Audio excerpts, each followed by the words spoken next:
शुरुआत करेंगे। आज जमानत पढ़ रहे थे, अग्रिम जमानत देखेंगे। आज सेक्शन जो है 438 से 438 जो है आपका अग्रिम जमानत के बारे में है।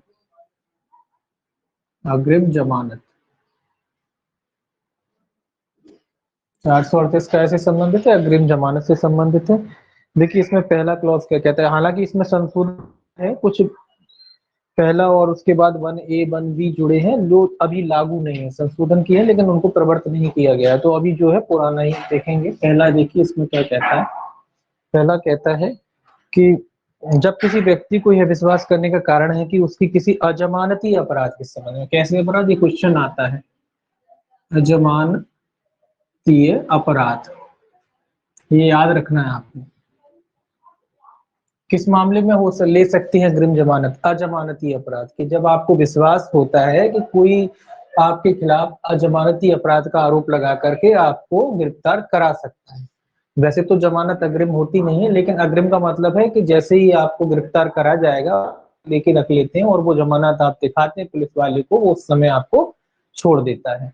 तो अग्रिम जमानत का अजमानती ये कैसे अपराधों में लागू होती है, अजमानती अपराधों में। और इसके लिए आवेदन कहाँ लगा सकते हैं, इसके लिए आप आवेदन उच्च न्यायालय में, न्यायालय और सेशन न्यायालय दोनों में, दोनों को सेम अधिकारता है सेशन न्यायालय में। तो यहाँ भी दो क्वेश्चन आपको याद रखना है, पहले तो सेक्शन है ही, उसके अलावा ये याद रखना है कि अग्रिम जमानत जो है कैसे मामलों में लागू होती है, अजमानती मामलों में लागू होती है। ठीक है। दूसरा, कहाँ आप आवेदन लगाते हैं सकते हैं, आप हाई कोर्ट में लगा सकते हैं और सेशन कोर्ट में, दो कोर्ट हैं, दोनों में से किसी एक जगह आप आवेदन लगा सकते हैं। ठीक, पढ़ेंगे। ये कहता है जब किसी व्यक्ति को यह विश्वास करने का कारण है कि उसको किसी अजमानती अपराध के लिए किए जाने के अभियोग में गिरफ्तार किया जा सकता है, तो वह इस धारा के अधीन निर्देश के लिए उच्च न्यायालय या सेशन न्यायालय को आवेदन कर सकता है। और यदि वह न्यायालय ठीक समझे तो वह निर्देश दे सकता है कि ऐसी गिरफ्तारी की स्थिति में उसको जमानत पर छोड़ दिया जाए। कब छोड़ दिया जाए, गिरफ्तारी की स्थिति में। गिरफ्तारी की स्थिति में ऐसे व्यक्ति को क्या किया जाए, गिरफ्तारी की स्थिति में जमानत पर छोड़ दिया जाए।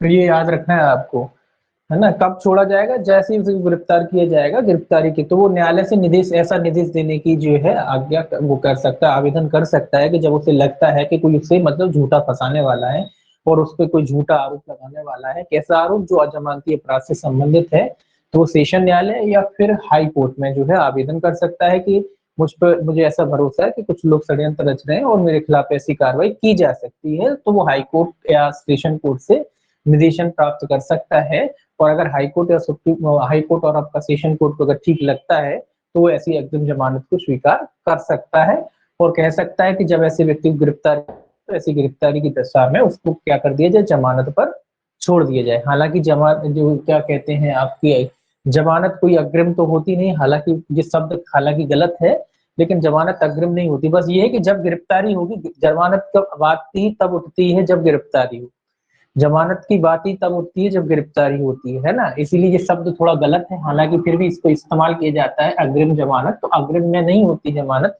इसीलिए यहाँ लिखा है कि गिरफ्तारी की स्थिति में, जैसे ही गिरफ्तार किया जाएगा, जो जमानत का जो आदेश है पहले से वो दिखा दिया जाता है पुलिस अधिकारी को और पुलिस अधिकारी उसको छोड़ देता है। तो जमानत की बात आती है गिरफ्तारी पर, है ना। जब तक गिरफ्तारी नहीं होगी तब तक जमानत कैसे होगी, तो हाल की हाल पुलिस अधिकारी उसको गिरफ्तार करता है और वहीं की वहीं छोड़ देता है, तब छोड़ दिन में, तो इसीलिए इस शब्द का इस्तेमाल किया गया है।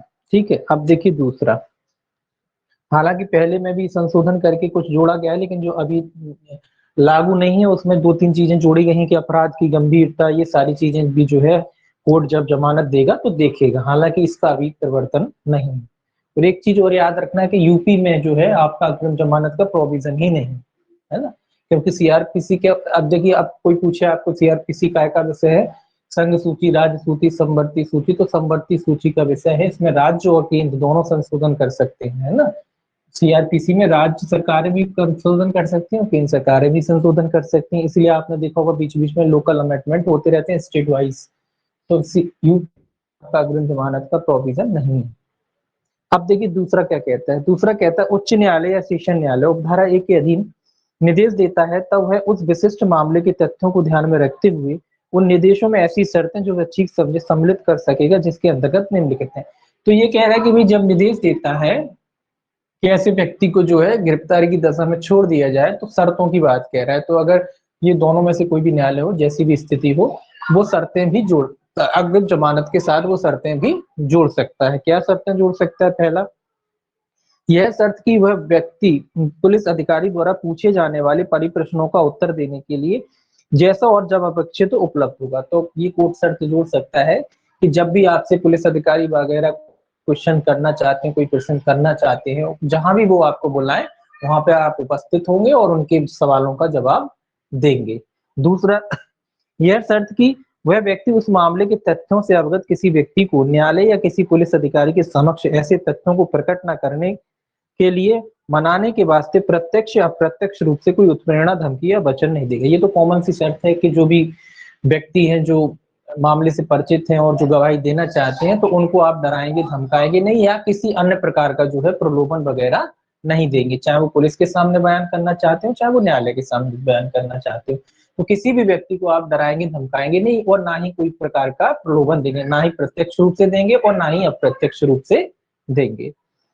कहता है यह शर्त कि वह व्यक्ति न्यायालय की पूर्व अनुज्ञा के बिना भारत नहीं छोड़ेगा। ये शर्त भी लगा सकता है कि आपको भारत से अगर बाहर जाना है तो न्यायालय की अनुमति के बगैर आप देश नहीं छोड़ सकते, यानी भारत से बाहर नहीं जा सकते। अगर भारत से बाहर जाना भी है तो न्यायालय की अनुमति लेनी पड़ेगी और अगर न्यायालय अनुमति देगा तो ही जा सकते हैं, अन्यथा नहीं।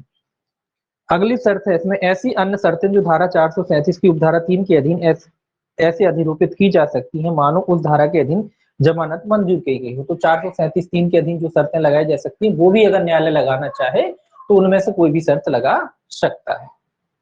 अब तीसरा देखिए इसका क्या कहता है। तो दो में क्या है, शर्तें लगाना चाहे तो लगा सकता है। तीसरा कहता है पश्चात ऐसे व्यक्ति को ऐसे अभियोग पर पुलिस थाने के भारसाधक अधिकारी द्वारा वारंट के बिना गिरफ्तार किया जाता है और वह या तो गिरफ्तारी के समय या जब ऐसे अधिकारी की अभिरक्षा में है तब किसी समय जमानत देने के लिए तैयार है तो उसे जमानत पर छोड़ दिया जाएगा, तथा यदि ऐसे अपराध का संज्ञान करने वाला मजिस्ट्रेट यह विनिश्चय करता है कि उस व्यक्ति के विरुद्ध प्रथम बार ही वारंट जारी किया जाना चाहिए तो वह उपधारा 1 के अधीन न्यायालय के निर्देश के अनुरूप जमानती वारंट जारी कर सकेगा। ये क्या कह रहा है, ये कह रहा है कि जैसे वो पुलिस अधिकारी के समक्ष वो जैसे जमानत हो गई है उस व्यक्ति की अग्रिम में, अब जब पुलिस वाले उसको गिरफ्तार करते हैं, जब चालान पेश होता है गिरफ्तार के लिए वो आते हैं और अगर ऐसा व्यक्ति जमानत भरने को तैयार है, ये तो शर्त रहती है जमानत भरने को तैयार है, अगर ऐसा व्यक्ति जमानत भरने को तैयार है मतलब जो भी बंदोबस्त वगैरह भरवाए जाते हैं तो अगर ये भरने को तैयार है तो उसको व्यक्ति को क्या कर दिया जाता है, जमानत पर छोड़ दिया जाता है, क्योंकि पहले से ही जमानत लिए रखे हैं वो अग्रिम में।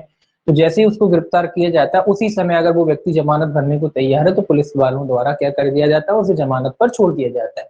दूसरा ये लिखा है कि अगर न्यायालय को लगता है कि नहीं प्रथम दृष्टया इस व्यक्ति के खिलाफ वारंट जारी करना चाहिए तो वो जमानती वारंट जारी कर सकता है। कैसा वारंट? जमानती वारंट।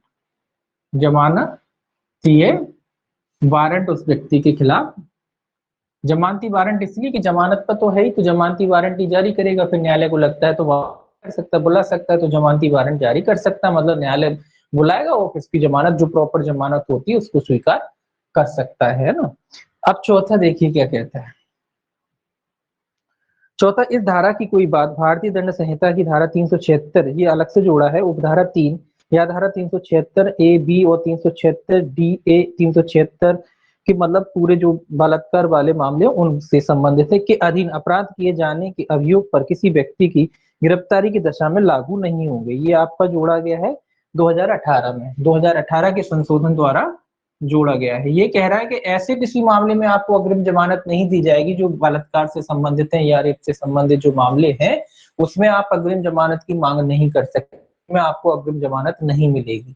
स्पेशली कह दिया है कि ऐसा आप आप ये नहीं कह सकते कि कोई हमें विधा देगा इसलिए हमें इस तरीके के मैटर में हमें विधने की आशंका है, कोई विधा देगा, तो इस तरीके के मैटर में ये जो धारा है लागू नहीं होती है। ठीक है, ये हो गया आपका 438।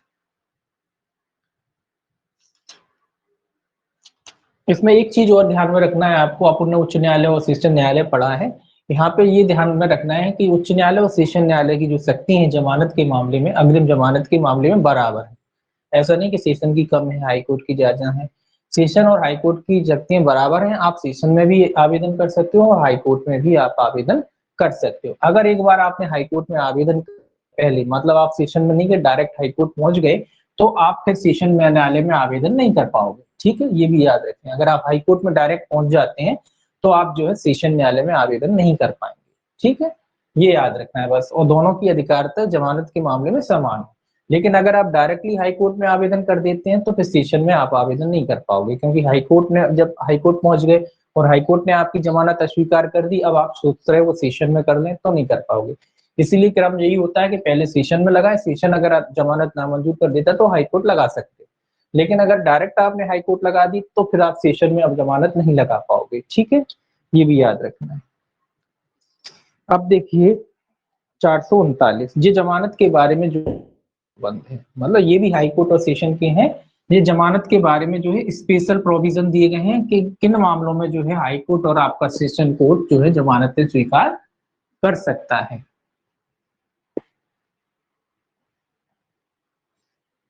जमानत के बारे में उच्च न्यायालय या सेशन न्यायालय की विशेष शक्तियां, तो ये भी ध्यान रखना है। 439 सेक्शन ये है हाई कोर्ट और सेशन न्यायालय की विशेष शक्ति।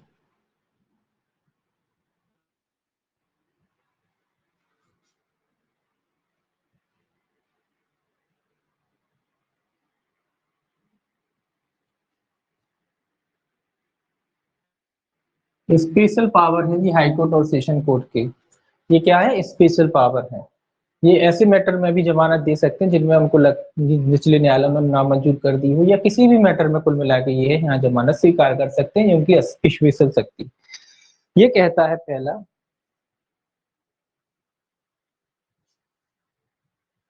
उच्च न्यायालय या सेशन न्यायालय यह निर्देश दे सकता है कि पहला ए, इसी में ए और है, क्या निर्देश दे सकता है, देखिए, किसी ऐसे व्यक्ति को जिस पर किसी अपराध का अभियोग है और जो अभिरक्षा में है, जमानत पर छोड़ दिया जाए, और यदि अपराध धारा 437 की उपधारा 3 में विनिर्दिष्ट प्रकार का है तो वह ऐसी कोई शर्त जिसे वह उस उपधारा में वर्णित प्रयोजनों के लिए आवश्यक समझे अधिरूपित कर सकता है।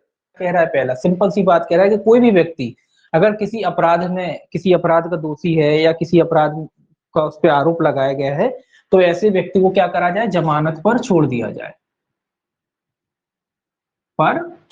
जाए, तो कुल मिला के किसी भी मैटर में ये जो है हाई कोर्ट और सेशन कोर्ट इस धारा 439 के तहत जमानत स्वीकार कर सकते हैं। मतलब जिन निचले न्यायालयों में जिस, मान लीजिए आपकी जमानत स्वीकार कर दी, तो उस मैटर में भी ये जमानत स्वीकार कर सकते हैं। हाई कोर्ट और सेशन कोर्ट उस मैटर में भी जमानत स्वीकार कर सकते हैं। और अगर कोई मैटर ऐसा है 437(3) के तहत, मतलब उसमें शर्तें अगर लगाई जा सकती हैं, तो यहाँ न्यायालय जो है उन पर शर्तें भी जोड़ सकता है, शर्तें भी लगा सकते हैं। ये तो आप जानते हैं जमानती अपराध है, जब न्यायालय देता है तो शर्तें लगाता है। तो अगर न्यायालय को ठीक लगता है तो शर्तें भी लगा सकता है, अगर उसे ठीक लगता है तो। और किसी भी मैटर में जिसमें जमानत नहीं होती, जमानत नहीं दी है न्यायालय ने, उसमें भी ये जो है हाई कोर्ट और सेशन कोर्ट आपका जमानत स्वीकार कर सकता है। ये उनकी स्पेशल पावर। दूसरा कहता है किसी व्यक्ति को जमानत पर छोड़ने के समय मजिस्ट्रेट द्वारा अधिरूपित कोई शर्त अपास्त या उपांतरित कर सकता है। अपास्त कर सकता है या उपांतरित कर सकता है।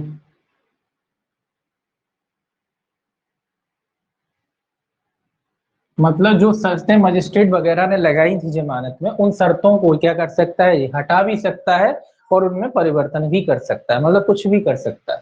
शर्तों में क्या परिवर्तन भी कर सकता है, और हटाना चाहे तो उनको हटा, नई शर्तें जोड़ना चाहता है तो जोड़ भी सकता है और घटा भी सकता है ना। तो दोनों काम कर सकता है हाईकोर्ट और सेशन कोर्ट। अब देखिए दूसरा, दूसरा नहीं है इसमें, परंतु है अभी। परंतु देखिए, परंतु क्या था, उच्च न्यायालय या सेशन न्यायालय किसी ऐसे व्यक्ति की जो ऐसे अपराध का अभियुक्त है जो अनन्य सेशन न्यायालय द्वारा विचारणीय है, या जो यद्यपि इस प्रकार विचारणीय नहीं है, आजीवन कारावास से दंडनीय है, जमानत देने के पूर्व जमानत के लिए आवेदन की सूचना लोक अभियोजक को उस दशा के सिवाय देगा जब उसे की ऐसे कारणों से जो लिखबद्ध किए जाएंगे। राय है कि ऐसी सूचना देना देना साध्य नहीं है। दंडनीय है जमानत के, एक मिनट, परंतु उच्च न्यायालय या सेशन न्यायालय किसी ऐसे व्यक्ति को जो ऐसे अपराध का अभियुक्त है, अनन्यता सेशन न्यायालय द्वारा विचारणीय है, या जो यद्यपि इस प्रकार विचारणीय नहीं है, आजीवन कारावास से दंडनीय है, जमानत लेने के पूर्व जमानत के लिए आवेदन की सूचना लोक अभियोजक को उस दशा के सिवाय देगा जब उसकी ऐसे कारण से जो लिखबद्ध किए जाएंगे। यह राय की ऐसी सूचना देना साध्य नहीं है। ठीक है, ये कह रहा है कोई ऐसा अपराध है जो अजमानती अपराध, उसके आजीवन कारावास से दंडनीय है, आजीवन कारावास से दंडनीय है। ठीक है, तो आजीवन कारावास से दंडनीय कोई अपराध है, चाहे दोनों बातें हैं इसमें, चाहे वो सेशन न्यायालय द्वारा विचारणीय हो या ना हो, दोनों ही मैटर में वो कर सकते हैं ऐसा अपराध, चाहे वो सेशन न्यायालय द्वारा विचारणीय हो या ना हो, दोनों ही बातें हैं इसमें। तो ऐसा कोई अपराध है जो आजीवन कारावास से अगर दंडनीय है, तो यहाँ भी ये कह रहा है कि जो सेशन न्यायालय है लोक अभियोजक को सुनेगा, पहले लोक अभियोजक को सुनवाई का मौका देगा, अभियोजक को क्या करेगा, सुनवाई का मौका देगा।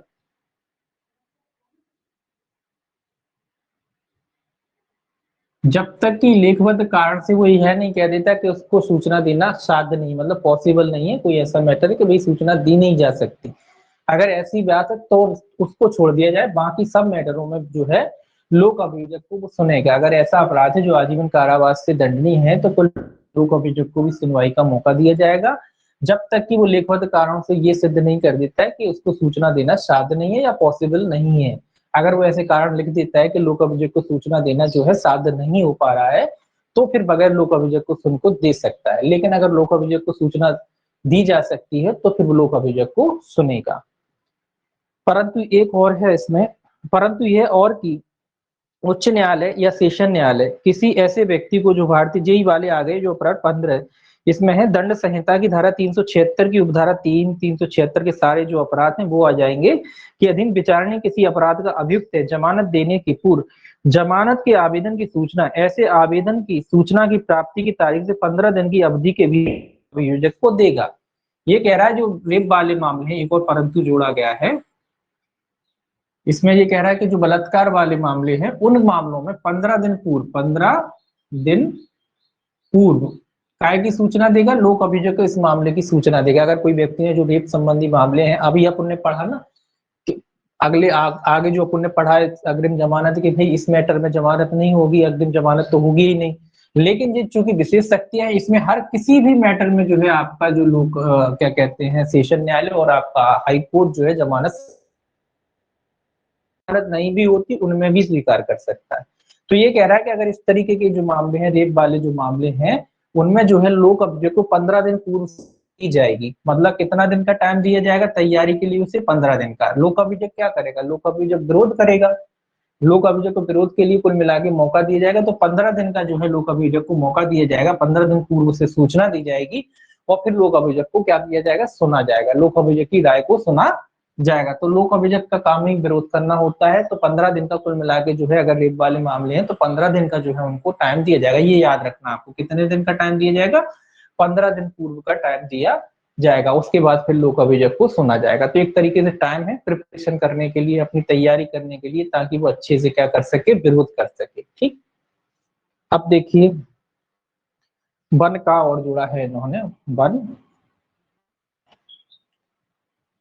वन का कहता है भारतीय दंड संहिता की धारा 376 की उपधारा 3, धारा 376 का खा या धारा 376 घा और ये सारे 376 वाले मामले हैं कि अधीन शक्ति की जमानत के लिए आवेदन की सुनवाई के समय इत्तला देने वाले या उसकी ओर से प्राधिकृत किसी व्यक्ति की उपस्थिति बाध्यकारी होगी। ये कह रहा है इत्तला देने वाले की उपस्थिति बाध्यकारी होगी, जो भी सूचना देता है उसकी उपस्थिति जो है बाध्यकारी होगी।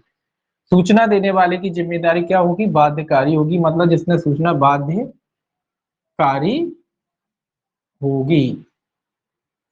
सूचना देने वाले की जो है कह रहा है कि उपस्थिति बाध्यकारी होगी, इसका मतलब क्या है, सूचना कौन देता है, सूचना दूसरा पक्षकार दे, उसकी उपस्थिति आवश्यक है। जब जमानत न्यायालय उसकी देगा तो उसकी उपस्थिति आवश्यक है। सूचना कौन देता है? सूचना जो पक्षकार जमानत मांग रहा है उसी के द्वारा दिलवाई जाती है। तो वो जब सूचना देगा तो कुल मिला के ये कह रहा है कि उसकी उपस्थिति आवश्यक है। मतलब ऐसी जमानत के मामले में जो भी अभियुक्त होगा, अभियुक्त के द्वारा मोस्टली सूचनाएं दी जाती हैं, तो जो अभियुक्त होगा उसकी उपस्थिति क्या है? आवश्यक होगी। बगैर उसकी उपस्थिति के न्यायालय उसकी जमानत स्वीकार नहीं करेगा। तो वहां पे जमानत के समय इसको उपस्थित होना आवश्यक है। अब देखिए दूसरा इसमें क्या कहता है। दूसरा कहता है उच्च न्यायालय या सेशन न्यायालय किसी ऐसे व्यक्ति को जिसे इस अध्याय के अधीन जमानत पर छोड़ा जा चुका है गिरफ्तारी करने का निर्देश दे सकता है और अभिरक्षा के लिए सुपुर्द कर सकता है। ये तो क्या अगर न्यायालय ने इस धारा के अधीन किसी व्यक्ति को छोड़ दिया है या जमानत दे दी है और बाद में न्यायालय को लगता है कि नहीं इसकी जमानत को अस्वीकार,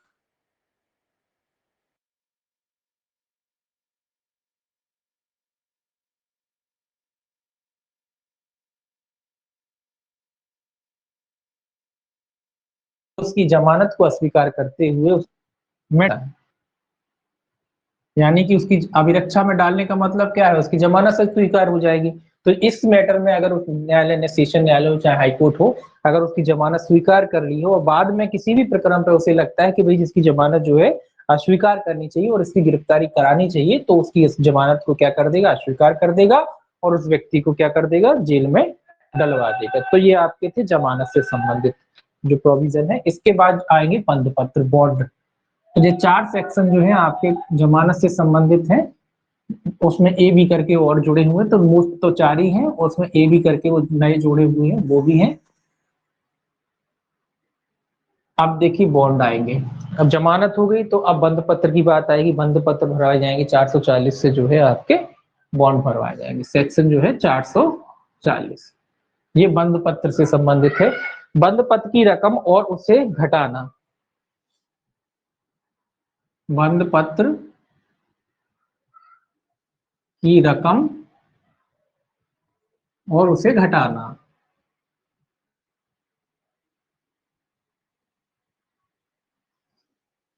बंद पत्र को बॉन्ड भी बोलते हैं। तो बॉन्ड भरवाने की प्रक्रिया दी गई है कि भाई बॉन्ड अगर भरवाएंगे तो उसमें क्या रकम भरवाई जाएगी और उससे कैसे घटाया जा सकता है। देखिए ये क्या कहता है, सिंपल सा है। पहला क्लॉज देखिए, कहता है इस अध्याय के अधीन निष्पादित प्रत्येक बंद पत्र की रकम मामले की परिस्थितियों का सम्यक ध्यान में रखकर नियत की जाएगी और अत्यधिक नहीं होगी। तो कह रहा है रकम कैसी होगी? मामले की परिस्थितियों के अनुसार, मामले की परिस्थितियों को देखते हुए निर्धारित की जाएगी। हर परिस्थिति, हर मामले का मैटर अलग होता है, हर मामले की परिस्थिति अलग होती है। तो मामले की परिस्थितियों के अनुसार, ठीक है, तो परिस्थितियों के अनुसार जो है बंद पत्र की रकम होगी, लेकिन अत्यधिक नहीं होगी। ये भी सब याद रखना, अत्यधिक नहीं होगी। अत्यधिक नहीं होगी, ये भी इसका डिसाइड करना भी न्यायालय का काम कि अत्यधिक क्या होता है। हर आदमी के लिए अत्यधिक अलग है।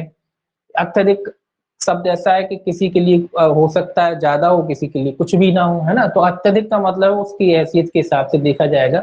अब ऐसा है कि कोई व्यक्ति अगर मान लीजिए 10 लाख की नहीं भर सकता जमानत, आपने 10 लाख की ठोक दी, तो उसके हिसाब से भी देखा जाएगा कि अत्यधिक नहीं होगी।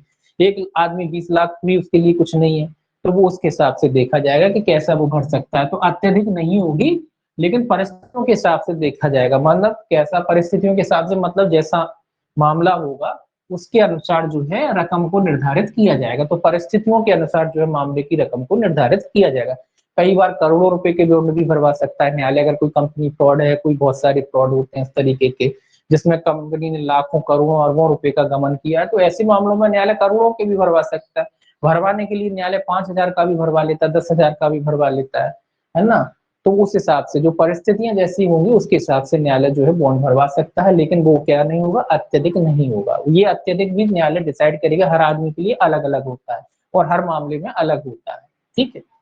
दूसरा, उच्च न्यायालय या सेशन न्यायालय यह निर्देश दे सकता है कि पुलिस अधिकारी या मजिस्ट्रेट द्वारा अपेक्षित जमानत घटाई जाए। ये कह रहा है कि हाईकोर्ट, आपका हाईकोर्ट और आपका सेशन कोर्ट, अगर मजिस्ट्रेट ने किसी से बंद पत्र वगैरह भरवाया है या पुलिस अधिकारी ने किसी से बंद पत्र भरवाया है और हाई कोर्ट और सेशन कोर्ट को ये लगता है कि इन्होंने जो है पुलिस अधिकारी ने अब जो जमानत की जो रकम है ज्यादा भरवाई है तो उसको घटाने का आदेश भी दे सकते हैं, घटाने का, कि जो आपने जमानत की रकम बनाई है उसको घटाइए, उसको कम करिए, है ना। तो ये कम कराने का आदेश भी दे सकते हैं।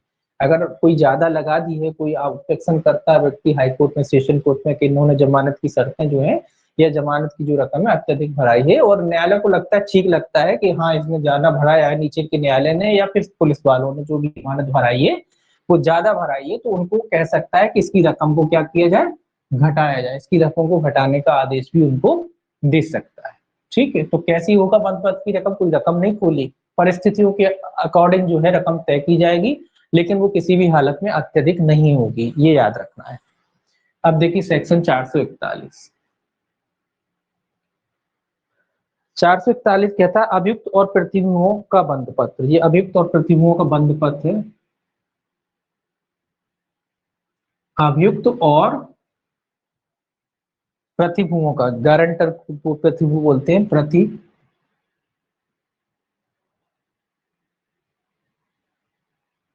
का बंद पत्र। जो अभियुक्त वगैरह है उनसे कैसे भराया जाएगा, उनके जो गारंटर है वो कैसे होंगे, उसके बारे में कह रहा है।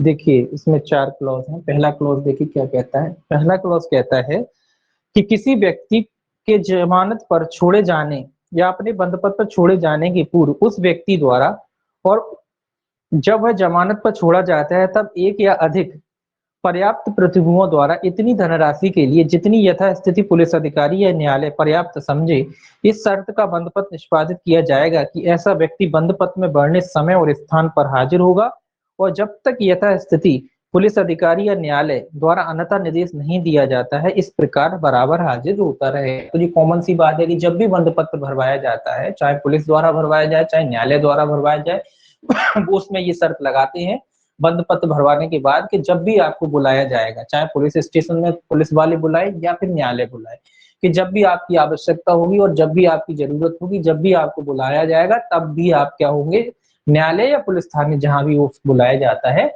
वहां आप उपस्थित होंगे। तो पहली शर्त तो यही रहती है कि जब भी आपसे भरवाया जाता है तो ये शर्त जरूर रहती है कि जब भी आपको पूछताछ के लिए बुलाया जाएगा या न्यायालय में किसी कार्रवाई के दौरान आपको बुलाया जाएगा तो आप न्यायालय के समक्ष या पुलिस थाने में पूछताछ के दौरान उपस्थित होंगे। ऐसा नहीं कि आप बंद पत्र भर दिए तो फ्री हो गए, अब कब पुलिस वाले बुलाते ही रहेगा या न्यायालय बुलाते ही रहेगा, आई नहीं जाएगा, तो ऐसा नहीं होगा। बंद पत्र भरने के बाद जब भी आपकी जरूरत पड़ेगी और तभी आपको बुलाया जाएगा और आपको उपस्थित होना पड़ेगा। दूसरा देखिए क्या कहता है इसमें, दूसरा कहता है जहां किसी व्यक्ति को जमानत पर छोड़ने के लिए कोई शर्त अधिरूपित की गई है वहां बंद पत्र में वह शर्त भी अंतर्विष्ट होगी। ये कह रहा है कि अगर कोई शर्त वगैरह लगी है तो बंद पत्र में वो शर्तें भी दर्शाई जाएंगी कि किन शर्तों पर आपको छोड़ा गया है। तो वो शर्तों का, अगर कोई शर्तों पर छोड़ा गया है, कोई शर्त वगैरह लगी हुई है तो बंद पत्र में उस शर्त का जिक्र भी होगा अगर किसी शर्त विशेष पर छोड़ा गया है तो। चौथा तीसरा कहता है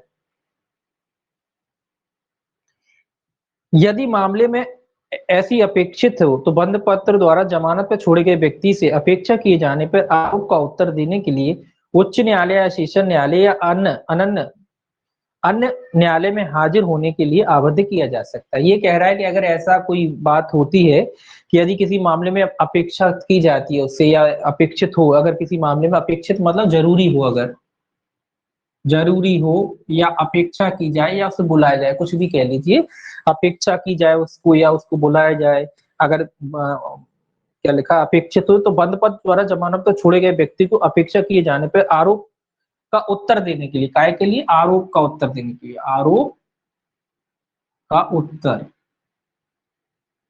देने के लिए, आरोप का मतलब है जो भी उस पे एलिगेशन लगाया गया है, जो भी उस पे एलिगेशन लगाया गया है, जिसका उस पर मुकदमा चलेगा उसके बारे में कह रहा है। ये आरोप का, जब भी उसे बुलाया जाएगा कि आरोप जो आपके ऊपर लगा हुआ है उसको सुनने के लिए कि भी आप क्या कहना चाहते हो, जो आरोप आपके ऊपर लगाया गया है तो उसका जो भी एलिगेशन लगाया गया उसके बारे में जब भी इसको बुलाया जाएगा किसी भी सेशन न्यायालय में या हाई कोर्ट में या सेशन न्यायालय में, उच्च न्यायालय में, ये कह रहा है हाई कोर्ट भी बुला सकता है, सेशन भी बुला सकता है या अन्य न्यायालय भी इसको बुला सकता है। तो तीनों में से कोई भी, कुल मिला के कहीं भी जो भी न्यायालय बुलाता है इनको हाई जो अपने आरोप का जवाब देने के लिए, तो इसको व्यक्ति को क्या होना पड़ेगा, हाजिर होना पड़ेगा, न्यायालय में क्या होना पड़ेगा, हाजिर होना पड़ेगा। और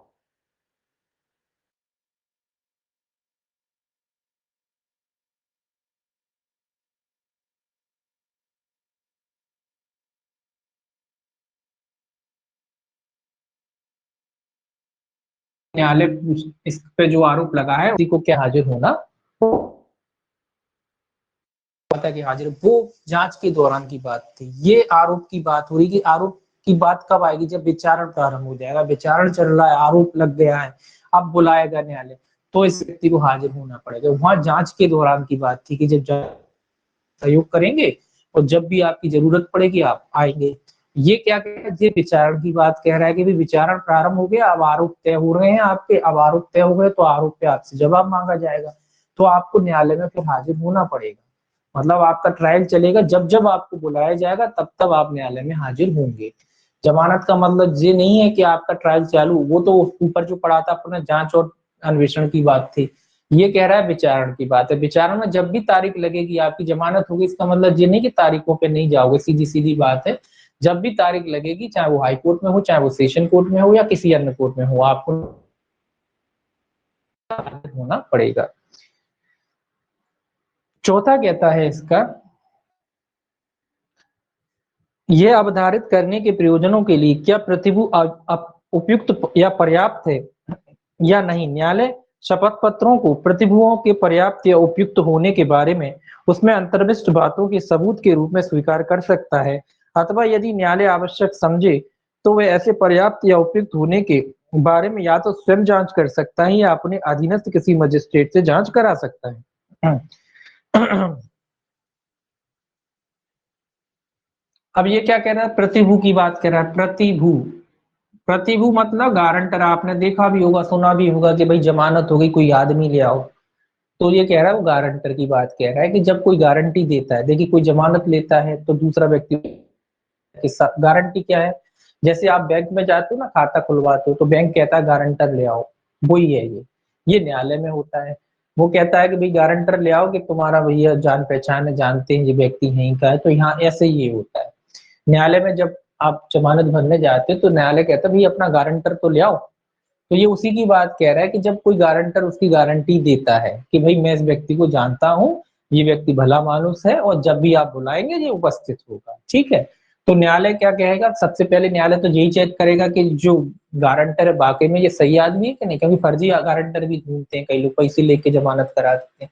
तो न्यायालय इसका जो इसने शपथ पत्र लगाया है, शपथ पत्र लगता है उसमें, शपथ, तो इसके शपथ पत्र की जांच करेगा, जो भी इसने शपथ पत्र में बातें बताई हैं उन सब चीजों की जांच करेगा। उसके बाद वो चाहे तो उसकी शपथ पत्र को स्वीकार कर सकता है। अगर न्यायालय को लगता है कि नहीं इसकी शपथ पत्र की जांच करनी चाहिए तो वो शपथ पत्र की जांच खुद कर सकता है या किसी अन्य मजिस्ट्रेट से भी करा सकता है। कुल मिला के ये बात जांच कर सकता है कि जो गारंटी दे रहा है ये वाकई में सही आदमी है या नहीं है ना। अगर ये सही आदमी तो नहीं, अगर सही आदमी तो न्यायालय कहेगा दूसरा गारंटर लाओ, ये हमें जरूरत नहीं, दूसरा गारंटर लेके आइए। तो न्यायालय ये भी कह सकता है आपसे, अगर आपको गारंटर उसे पसंद नहीं आता, उसको लगता है कि ठीक आदमी नहीं, तो कईयों की जमानतें दे रखी हैं और ये तो फर्जी वाला आदमी है, पैसे लेके जमानतें कराता है।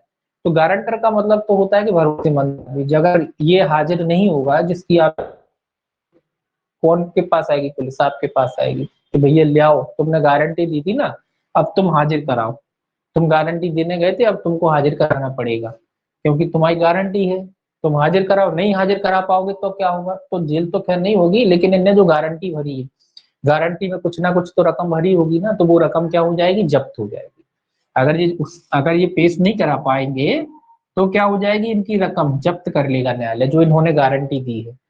हालांकि खेत वेत की किताबें लगा देते हैं तो उतनी रकम फिर उसमें से वसूल ली जाएगी जितनी की भी इन्होंने जमानत दी है, वो क्या हो जाएगी, जब्त, अगर ये पेश नहीं करा पाते हैं तो गारंटर का काम यही होता है कि भैया पेश कराएंगे, जब भी तारीख होगी न्यायालय में उपस्थित कराएंगे, है ना, तो न्यायालय को जानकारी देंगे। हट सकता है, अगर गारंटर को ये लगता है कि भैया अब मैं जमानत नहीं देना चाहता, मैं गारंटी नहीं लेना चाहता, तो वो न्यायालय में आवेदन कर सकता है और हट सकता है। और उसके जब वो हट जाएगा तो क्या होगा, उसमें भी आगे प्रोसीजर दिया है। फिर जब वो हट जाएगा तो न्यायालय कहेगा भैया जी तो हट गए तुम्हारे, अब नया गारंटर ले आओ, तो नया गारंटर मांगेगा, है ना। तो उसी के बारे में कह रहा है कि अगर ये गारंटर है तो न्यायालय सबसे पहले इसकी भी जांच करेगा कि जो गारंटर है ठीक है या नहीं है, या तो स्वयं कर सकता है या अपने किसी अधीनस्थ न्यायालय से उसकी जांच करा सकता है। अब देखिए सेक्शन 441 ए और जोड़ा हुआ है।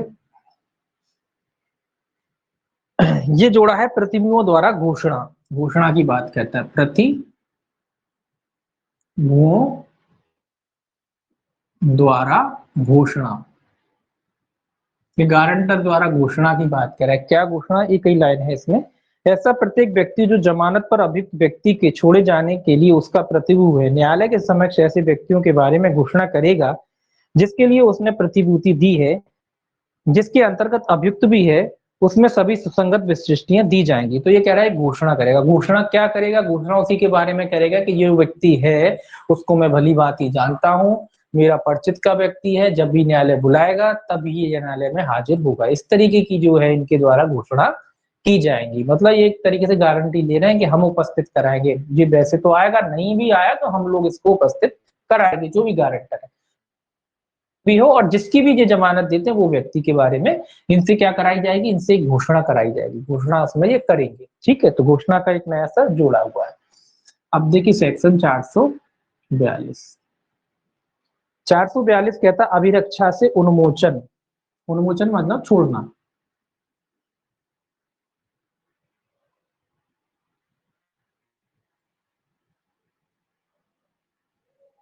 अगर कोई व्यक्ति कस्टडी में है तो उसको छोड़ दिया जाएगा, दोष मुक्त नहीं कर रहे, छोड़ रहे हैं, केवल छोड़ा जा रहा है, दोष मुक्ति की बात नहीं है ना। ये कहता है पहला, जो ही बंद पत्र निष्पादित कर दिया जाता है त्यों ही वह व्यक्ति जिसकी हाजिरी के लिए निष्पादित किया गया है छोड़ वह जेल में हो तब उसकी जमानत मंजूर करने वाला न्यायालय जेल के भारसाधक अधिकारी को उसे छोड़े जाने के लिए आदेश जारी करेगा और वह अधिकारी आदेश की प्राप्ति पर उसे छोड़ देगा। यही बात कह रहा है कि जब जैसे ही बंद पत्र भरा गया है इसके लिए, मान लो जो जेल में था अब इसकी जमानत हो गई है, तो जैसे ही उसकी जमानत हो जाती मतलब बंद पत्र भर जाता है, उस व्यक्ति को लिए क्या, उस व्यक्ति को क्या कर दिया जाएगा, छोड़ दिया जाएगा। और अगर मान लो वो व्यक्ति जेल में है तो न्यायालय अपना एक आदेश बनाता है जेल के लिए, वो जेल में जेलर को भेजा जाता है और जैसे ही वो आदेश जो है जेलर को प्राप्त हो जाता है, जेलर क्या करेगा, उस व्यक्ति को छोड़ देगा, उन्मोचित कर देगा, ठीक है। ये कॉमन सी प्रक्रिया आपने देखा भी होगा, न्यायालय से बनता है, एक आदेश बनता है, आदेश बनने के बाद जो है पुलिस उन्हीं का जो न्यायालय का जो अधिकारी वो होता है एक सिपाही है, उसके बाद वो वहां पे क्या कहते हैं आपके जेल में ले जाता है, जेलर को देता है, उसके बाद जेलर जो है उस व्यक्ति को जो भी कैदी वगैरह है उसको क्या कर दिया जाता है, उसको डिस्चार्ज कर दिया जाता है, छोड़ दिया जाता है। तो उसी के बारे में कह रहा है कि जैसे ही बंद पत्र भर जाता है वैसे ही उसको छोड़ दिया जाएगा। दूसरा कहता है इस धारा की, यह धारा 436 या 437 की कोई भी बात किसी ऐसे व्यक्ति के छोड़े जाने की अपेक्षा करने वाली ना समझी जाएगी जो ऐसी बात के लिए निरुद्ध किए जाने का भागी है, जो जो उस बात से भिन्न है जिसके बारे में बंद पत्र निष्पादित किया गया है। ये कह रहा है कि भैया किसी व्यक्ति, ऐसे व्यक्ति को नहीं छोड़ा जाएगा कि बंद पत्र किसी और चीज के लिए भरवाया गया, वो दोषी किसी और मामले में है ना। तो ऐसे व्यक्ति को नहीं छोड़ा जाएगा। अगर बंद पत्र किसी है तो केवल ऐसा नहीं कि बंद पत्र भरवाने पे छोड़ देंगे, बंद पत्र भी उसी मैटर पे, उसी जो जिसके लिए वो गिरफ्तार है उसी उद्देश्य के लिए होना चाहिए। तो ये कह रहा है कि इस धारा 436 और 437 में किसी बात के होते हुए भी किसी व्यक्ति को छोड़े जाने की अपेक्षा करने वाली ना समझी जाएगी जो ऐसी बात के लिए निरुद्ध किए जाने का भागी है, जो उस बात से भिन्न है जिसके लिए, उस बात से भिन्न है जिसके लिए बंद पत्र भरवाया है। तो उससे भिन्न, भिन्न किसी बात के लिए है, अगर वो जमा है मतलब जेल में है तो उसको नहीं छोड़ा जाए, मतलब जिस चीज का बंद पत्र भरवाया है उसी के लिए उसको छोड़ा जाएगा। कहने का मतलब ये है कि बंद पत्र आपका जिस चीज के लिए भरवाया है उसी के लिए छोड़ा जाएगा। अगर बंद पत्र कोई और चीज का है और आप कहें कि उसी उसी बंद पत्र पे छोड़ दो तो उसी बंद पत्र पे नहीं छोड़ा जाएगा, जिस चीज के लिए बंद पत्र है उसी के लिए छोड़ा जाएगा। अगर जो आपने अपराध किया है और उससे जुड़ा हुआ बंद पत्र है उसी के लिए भरा गया तो छोड़ा जाएगा, अन्यथा नहीं छोड़ा जाएगा, ठीक है। 400, अब देखिए सेक्शन जो है 400, मतलब ये है कहने का कि बंद पत्र कई चीजों के लिए भरवाए जाते हैं ना। अब बंद पत्र भरवा लिया किसी और चीज के लिए, आप बोले कि बोले न्यायालय ने तो भरवा लिया और वही लेके पहुंच गया, बोले इस पे ही छोड़ दो, तो उस पे नहीं छोड़ेगा, उसके लिए अलग से बंद पत्र भरवाना पड़ेगा, है ना। एक मामले में कई बंद पत्र भरवा सकता है न्यायालय, ऐसा जरूरी नहीं कि एक ही बंद पत्र है, एक मामले में कई बंद पत्र न्यायालय भरवा सकता है, कई मामलों में। एक मामले में कई बिंदु होते हैं, कई टॉपिक होते हैं, तो उन पे हर मामलों पे अगर न्यायालय को लगता है तो अलग अलग बंद पत्र भरवा सकता है। अब ये कहता है 443, पहले ली गई जमानत अपर्याप्त है तब पर्याप्त जमानत के लिए निर्देश देने की शक्ति। ये कह रहा है अपर्याप्त जमानत के आधार, अपर्याप्त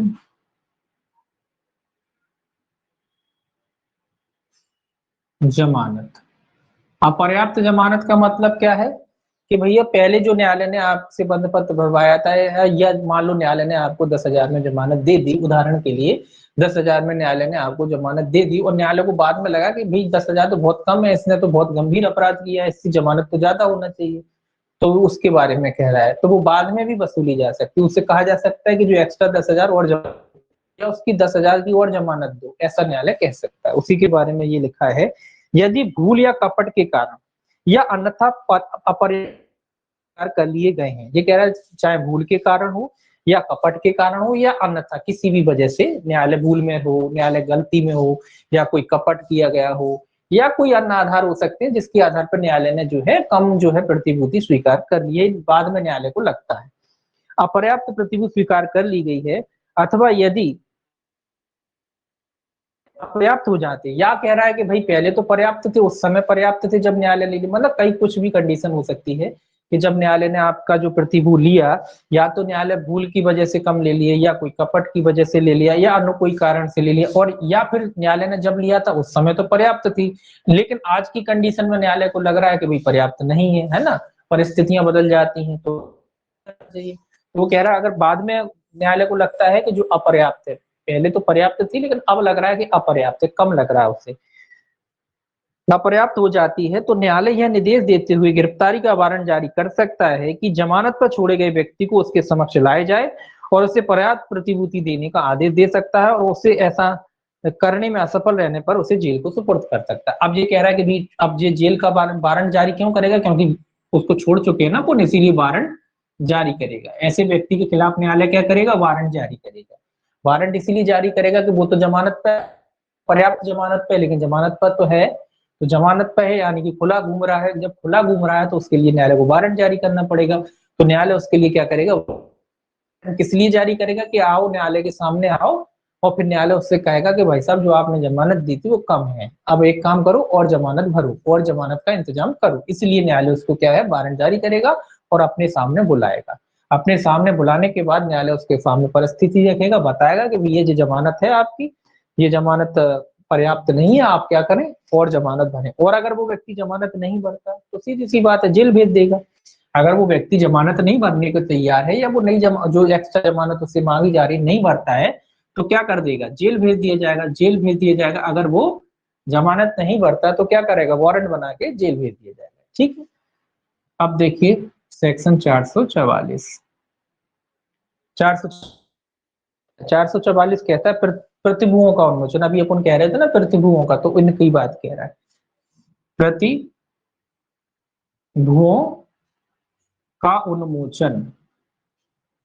ये गारंटर वाले हैं, इनको भी छोड़ा जा सकता है, अब ये नहीं देना चाहते, कोई वजह होगी, या न्यायालय को अनुपयुक्त समझते, दोनों ही इनका अनुमोचन हो सकता है। या तो ये स्वयं नहीं देना चाहते, या न्यायालय इनको लगता है, न्यायालय को ये ठीक नहीं है, तो दोनों तरीके से इनका अनुमोचन हो सकता है, इनको डिस्चार्ज किया जा सकता है। ठीक है, कौन को, ये गारंटर की बात कह रहे हैं, ये गारंटर है, इनको न्यायालय कहेगा कि नहीं अब तुम्हारी जमानत नहीं चाहिए, दूसरे की लाओ, या ये खुद कहते हैं कि सही हम नहीं देना चाहते, अब पहले देना चाहते, हमारे रिश्ते संबंध अच्छे थे, अब हमारे संबंध अच्छे नहीं, हम नहीं जानते, हम चला लेने की। तो दोनों ही कंडीशन में इनको डिस्चार्ज किया जा सकता है।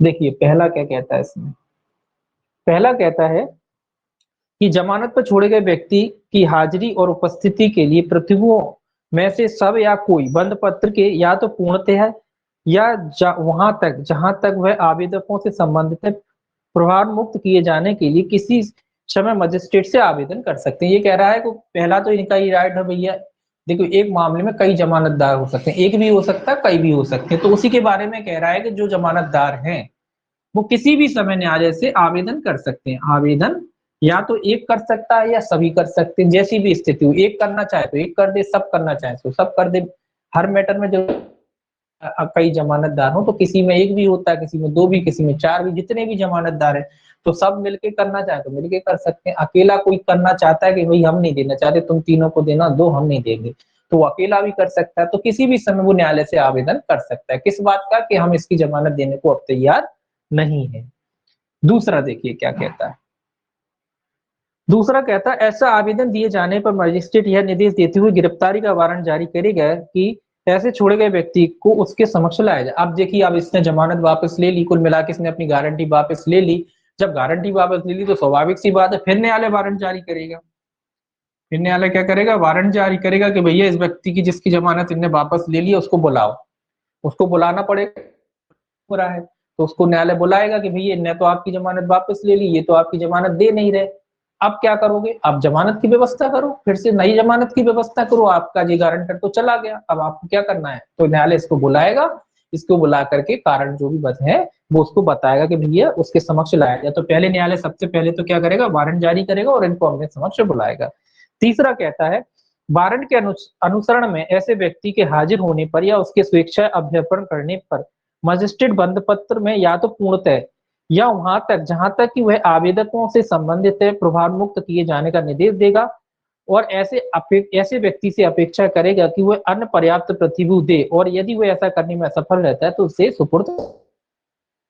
ये क्या कह रहा है, अब जो व्यक्ति या तो वारंट जारी न्यायालय ने जारी किया है तो पुलिस पकड़ के ले आती है तो आ जाते हैं, या इनको पहले ही पता पड़ गया कि भैया जी गारंटर हमारी जमानत देने को मतलब हट रहा है तो खुद न्यायालय में उपस्थित, दो कोई भी बात हो, कुल मिला के न्यायालय को तो उपस्थिति से मतलब है। अब ये चाहे खुद उपस्थित हो जाए या ये पुलिस द्वारा पकड़ के लाए, कैसे भी उपस्थित हो जाए, मोस्टली इनको पता पड़ ही जाता है तो आ जाते हैं। अब ये आ गए हैं न्यायालय के सामने तो न्यायालय इनसे क्या कहेगा, न्यायालय इनसे यही कहेगा कि भैया जो आपकी जमानतदार है वो चले गए हैं, अब जो है आप नई जमानत की व्यवस्था करो। अब इसमें दो बातें हैं, इसमें दो बातें ये हैं, जैसे मान लीजिए तीन लोगों ने जमानत दी थी, है ना, उसमें से एक आदमी हट गया तो न्यायालय कहता है कि न्यायालय ये कह सकता है एक जमानतदार की और व्यवस्था कर लो, दो तो तुम्हारे पास है ही है, तीन चाहिए थे, बोले एक और की व्यवस्था कर लो, ये भी कह सकता है न्यायालय उससे। या न्यायालय ये कह सकता है कि बस तीनों को खत्म कर रहे हैं, नई जमानत लाओ, दोबारा से तीन नई जमानत लाओ, तो ये भी कह सकता है न्यायालय। तो न्यायालय दोनों में से कुछ भी आदेश कर सकता है, या तो न्यायालय पूरी जमानत कहेगा कि भाई दोबारा से भरो, दोबारा से लाओ, आप एक जो भग गया है उसको क्या तुम, हम तो तीनों की खत्म कर रहे हैं, आप तीनों जमानतदार दोबारा से भरिए जमानत।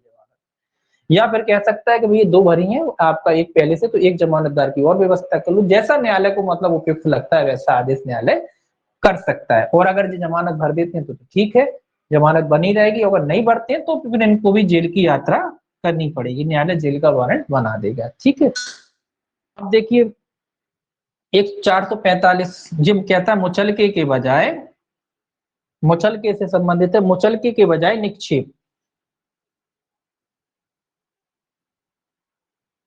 के बजाय निक्षेप, मुचलका इसी को कहते हैं फोन को, है ना, उर्दू शब्द है मुचलका।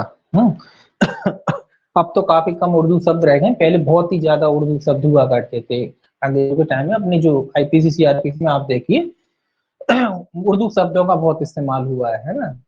जब फिल्मों में भी सुना होगा अपने तादिराते हिंद दफा 304 ऐसे सुनते हैं ना, तो तादिराते हिंद का मतलब होता है आईपीसी, भारतीय दंड संहिता। उर्दू शब्दों का इस्तेमाल जो है काफी किया जाता था पहले, अब तो थोड़ा वर्जन आ गया तो कम हो गए, हालांकि उर्दू शब्द अभी भी हैं, बहुत हैं। अब देखिए ये क्या कहता है, ये कहता है जब किसी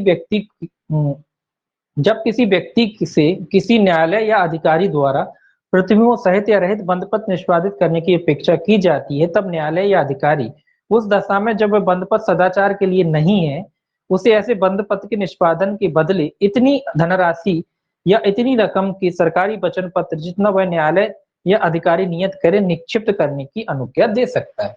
अब ये क्या कह रहा है, ये कह रहा है कि भैया मुचलका वगैरह है या कोई न्यायालय को लगता है कि भाई ऐसी गारंटी वगैरह कोई व्यक्ति नहीं, ये उसके लिए है, केवल उसको छोड़कर सदाचार की उसको छोड़कर अन्य कोई मामला है, तो ये कह रहा है कि भाई न्यायालय को अगर लगता है कि भाई ये प्रतिभू की व्यवस्था नहीं कर पा रहा है तो उतनी राशि का ये क्या कर सकता है, उससे क्या कर सकता है, सरकारी वचन पत्र, उसके बदले में इतनी धनराशि, या तो धनराशि जमा कर दे धन, या सरकारी कोई वचन पत्र, सरकारी वचन पत्र जमा करते। इसमें आपने देखा भी होगा, सुना भी होगा कि न्यायालय में एफडीआं भी लग जाती हैं, है ना, घर के कागज भी लग जाते हैं। तो उन्हीं की बात कह रहा है, पैसा जमा कर दो डायरेक्ट। मैंने 50,000 की रकम ली है तो इनसे मुक्ति दे सकता है कि ठीक है कोई नहीं जरूरत, आप तो 50,000 जमा कर दो, कैश जमा कर दो, पास एफडी वगैरह हो तो वो जमा कर दो, उस पर भी जमानत हो जाती। तो ये उसी के से भी जो न्यायालय क्या कर सकता है, आपकी जमानत को क्या कर सकता है, स्वीकार कर सकता, मुक्ति दे सकता है कि भाई कोई जरूरत नहीं है, आप तो एक काम करो, आपके पास एफडी है वो जमा करा दो। तो उसको भी जमा कर दे, तो वो जमा हो जाती है, उसमें टीप लग जाती है, फिर आप निकाल नहीं पाओगे उसे, जब तक जमानत बनी रहेगी। जब जमानत कैंसिल, उसके बाद भी फिर आपको कैंसिल कराना पड़ता है। जब जैसे जब मामला निपट गया, वो व्यक्ति बरी हो गया मान लो, है ना, जब व्यक्ति बरी हो जाता है तो उस पर फिर क्या करना पड़ता है, उसको कैंसिल, उसके लिए भी फिर आपको न्यायालय में आवेदन देना पड़ता है कि फलाना मामला था, निपट गया है, इसमें बरी हो गए हैं, अब इसको मुक्त किया जाए।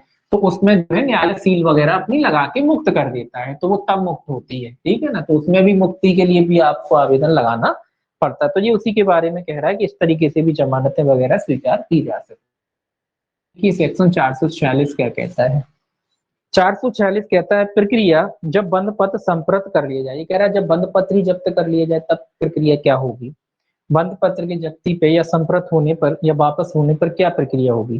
पहला कहता है इसमें, जहां इस संहिता के अधीन कोई बंद पत्र किसी न्यायालय के समक्ष हाजिर होने या संपत्ति पेश करने के लिए है और उस न्यायालय या किसी ऐसे न्यायालय को जिसे तत्पश्चात मामला अंतरित किया गया समाधानप्रद रूप से यह साबित कर दिया जाता है कि बंद पत्र समप्रत हो चुका है, यानी समाप्त हो चुका है। अगर कोई प्रॉपर्टी से जुड़ा हुआ कोई मामला है, इसमें लिखा है इस अधिनियम के तहत बंद पत्र किसी न्यायालय के समक्ष हाजिर होने या संपत्ति पेश करने के लिए, मतलब हाजिर होने के लिए आपको कोई संपत्ति पेश करना था उसके लिए था, और जब वो मामला किसी अन्य न्यायालय में जाता है और उस अन्य न्यायालय को ये लगता है कि वो जो बंद पत्र वगैरह था क्या हो चुका है, वापस हो चुका है या संप्रत हो चुका है या समाप्त हो चुका है, तो अथवा जहां इस संहिता के अधीन किसी अन्य बंद पत्र की बाबत उस न्यायालय को जिसके द्वारा वह बंद पत्र लिया गया था या ऐसे किसी न्यायालय को जिसे तत्समय प्रवृत्त मामला अंतरित किया गया है, प्रथम वर्ग मजिस्ट्रेट के किसी न्यायालय को समाधानप्रद रूप से यह साबित कर दिया जाता है कि बंद पत्र समर्थ हो चुका है, या फिर न्यायालय को समाधान कर दिया जाता है कि जी बंद पत्र जो है अब कोई मतलब का नहीं बचा है, कुल मिला के वो बंद पत्र जो है अब किसी मतलब का नहीं बचा है, खराब हो गया है, ऐसा उस न्यायालय को या तो बोध करा दिया जाता है। तो वो न्यायालय क्या करेगा, वहां न्यायालय ऐसे सबूत के आधारों को और ऐसे बंद पत्र से आबद्ध किसी व्यक्ति से अपेक्षा कर सकेगा कि वह उतनी शास्ति दे या कारण दर्शित करे कि वह क्यों ना दी जानी चाहिए। तो ये कह सकता है कि न्यायालय उससे क्या भरवा सकता है, उससे शास्ति लेगा, इसके बारे में, बंद पत्र के बारे में शास्ति क्या ली जाएगी, शास्ति ली जाएगी, और उससे जुर्माना लिया जाएगा, और उससे पूछा जाएगा कि भैया जी आपसे जुर्माना क्यों ना लिया जाए, आपसे जुर्माना क्यों ना वसूला जाए। अब बंद पत्र सकता है, अब जिसकी आपने जमानत दी थी अटक गया, बंद पत्र जो है कई वजह से संप्रत हो सकता है, कई वजह से जो है जब्त हो सकता है। संप्रत मतलब जब्त हो, संप्रत मैंने पहले ही बताया आपको जब्त कैसे होगा। अब जिसकी आपने जमानत ली थी बेचारा फरार हो गया, भाग गया, आप रह गए देखते हुए, अब आप वो जो आपका बंद पत्र था वो क्या हो गया, जब्त हो गया, संप्रत हो गया ना, कोई वजह हो सकती है। और जो आपका जमानत आपने दी थी, जिसकी जमानत ली थी वो फरार हो गया, भाग गया, तो आपका जमानत जो बंद पत्र जो दिया था वो क्या हो जाएगा, जब्त हो जाएगा।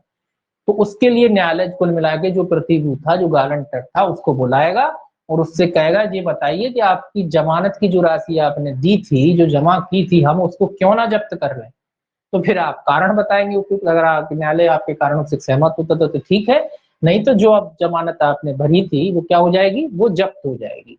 संप्रत मतलब जब्त हो जाएगी, वो राशि क्या हो जाएगी, जब्त हो जाएगी। तो उसी के बारे में ये कह रहा है कि जब संप्रत हो जाता है, किसी भी कारण से हो सकता है, मोस्टली कारण यही कि आपने जमानत दी, फरार हो गया, भग गया, वो जमानत ली उसके बाद फरार, अब वो फरार हो गया, वो पकड़ा नहीं जा रहा, तो आपकी जमानत कहाँ क्या हो जाएगी, जब्त हो जाएगी। फिर न्यायालय आपको बुलाएगा और आपसे कारण पूछेगा, कारण पूछेगा कि आप पे जुर्माना क्यों नहीं लगाया जाए, आपकी राशि जब्त क्यों ना की जाए, तो उसका जुर्माना भी लगा सकता है और आपकी जो राशि है वो भी जब्त कर सकता है, दोनों ही बातें।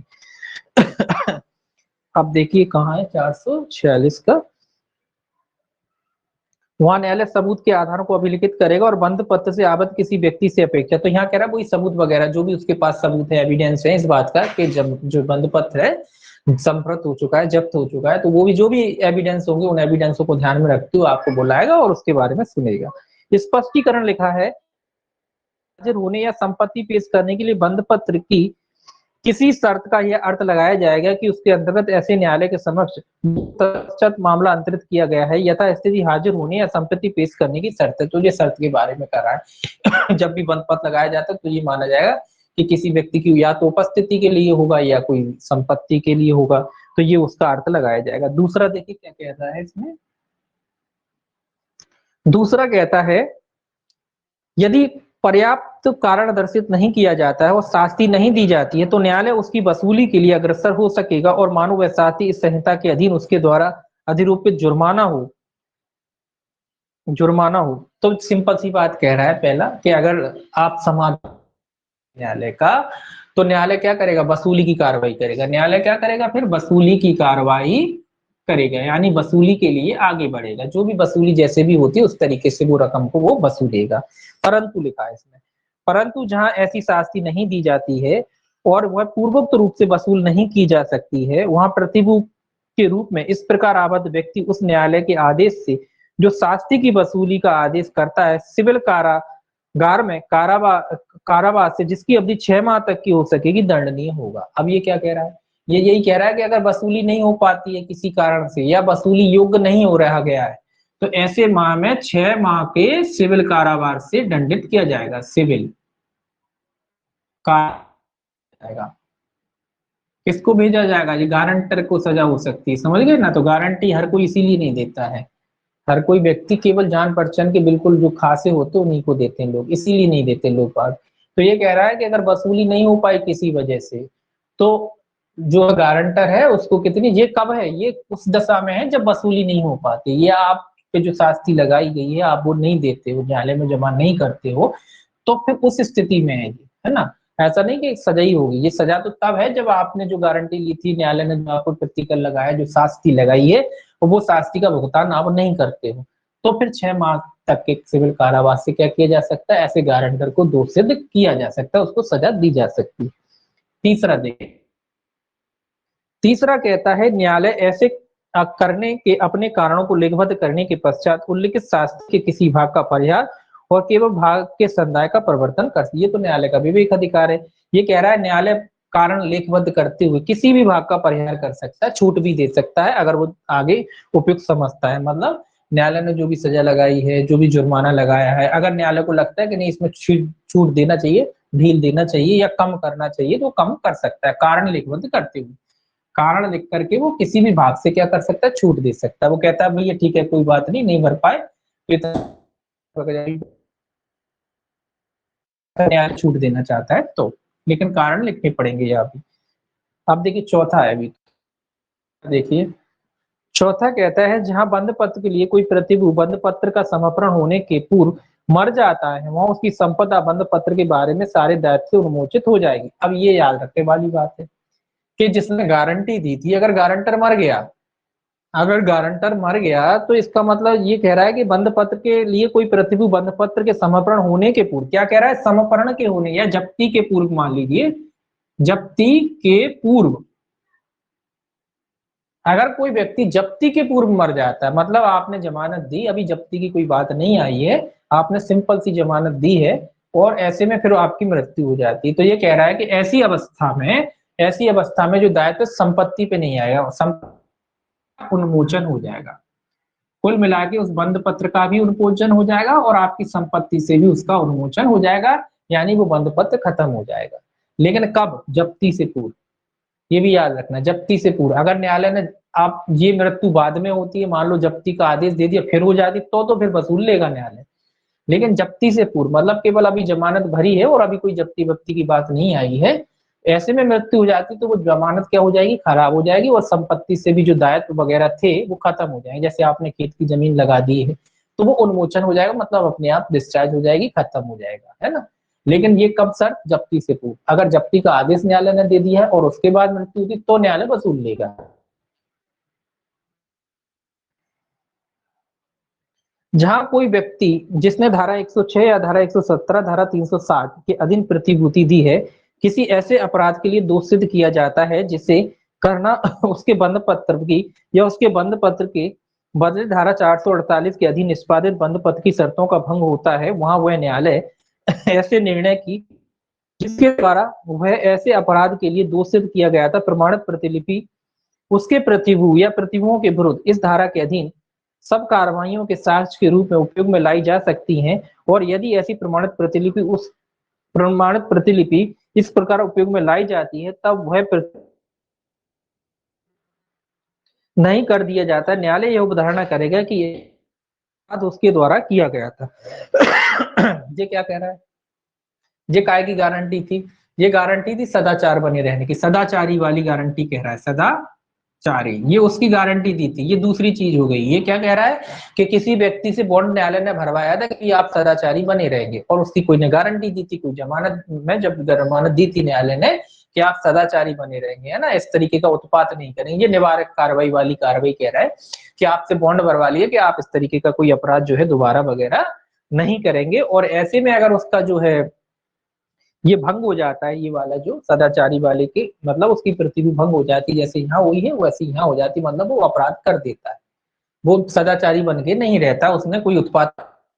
तो जिस व्यक्ति ने भी गारंटी ली है तो कह रहा है जी उसका सबूत, मतलब जो उसने उत्पाद बताया है वो सबूत हो जाएगा, उसका सबूत इनके विरुद्ध में क्या है इस्तेमाल किया जाएगा, और इनसे पूछा जाएगा कि भैया आपके खिलाफ कार्रवाई क्यों नहीं करें। न्यायालय यही मान के चलेगा कि आपकी सह पे हुई है ये जानकारी, मतलब उसने जो भी उत्पाद मचाया है आपके कहने से मचाया और आपने मचवाया, आपने होने दिया वो अपराध, इनको भी मतलब उसमें दोषी मानेगा जब तक कि ये तथ्य प्रतिकूल साबित नहीं कर देते। तो ये सदाचारी वाली प्रतिभू है। तो इसमें न्यायालय अगर सदाचारी की प्रतिभू तो आप जानती है 106 में भरवाता है न्यायालय, सेशन और हाईकोर्ट भरवाता है कि जो है सदाचारी की मतलब जब जब न्यायालय को लगता है कि कोई व्यक्ति कोई अपराध कर सकता है, कोई हिंसा कर सकता है, तो न्यायालय अपराध होने से पहले ही क्या करवा लेता है, बॉन्ड भरवा देता है।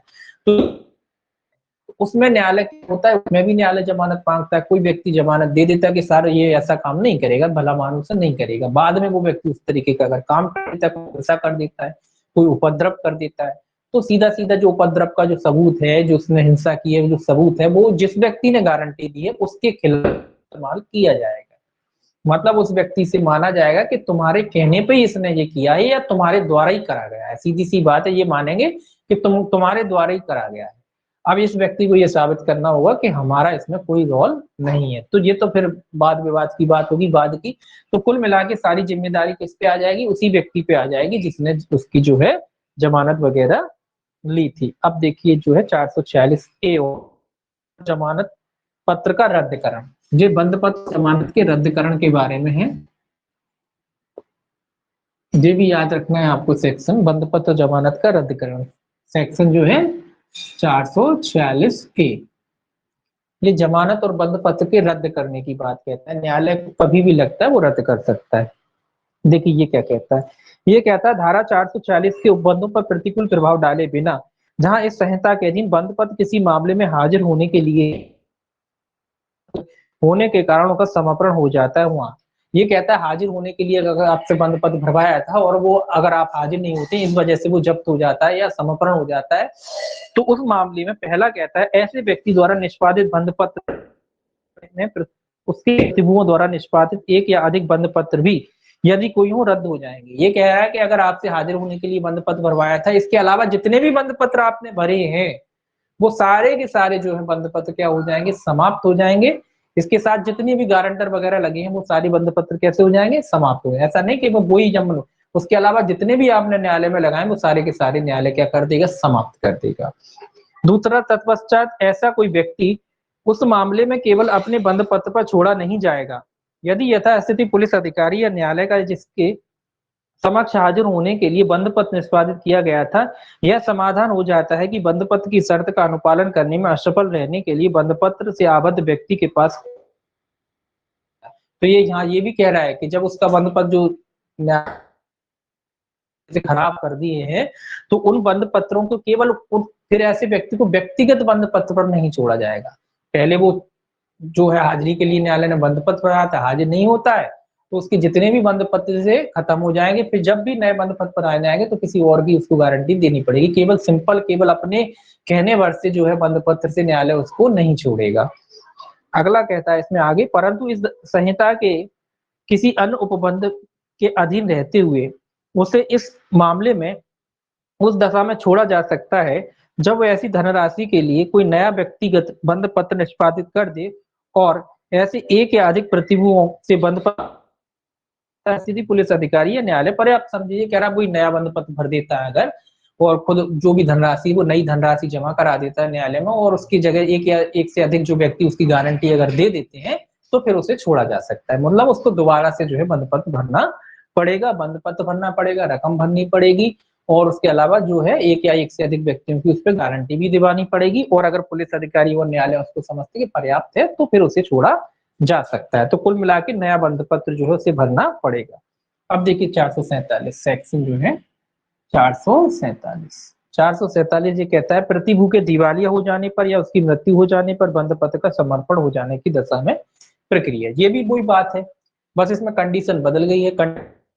जो गारंटर था वो दिवालिया हो जाता, मतलब उस पर प्रॉपर्टी बची ही नहीं, कोई जायदाद ही नहीं बची, बिल्कुल बैंक बिल्कुल दिवालिया मतलब हो जाता है कि बिल्कुल खाने के लाले पड़ गए, कुछ नहीं बचा उसके पास, केवल कपड़े आवश्यक वस्त्रों को छोड़ के कुछ नहीं बचा उसके पास। तो ऐसी अवस्था में आ जाता है या फिर उसकी मृत्यु हो जाती है तो क्या होगा? तो वही बात है कि नया बंध पत्र भरवाया जाएगा, वो बंध पत्र खत्म हो जाएगा।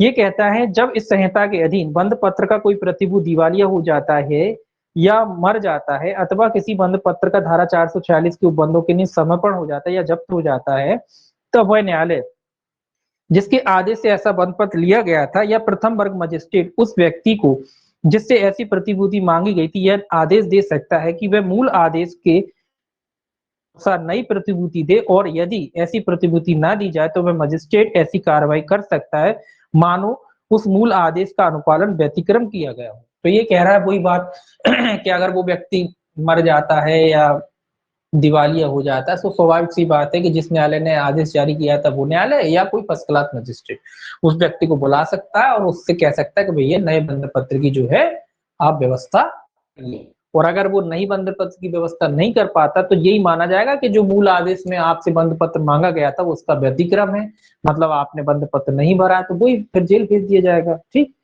448 देखिए सेक्शन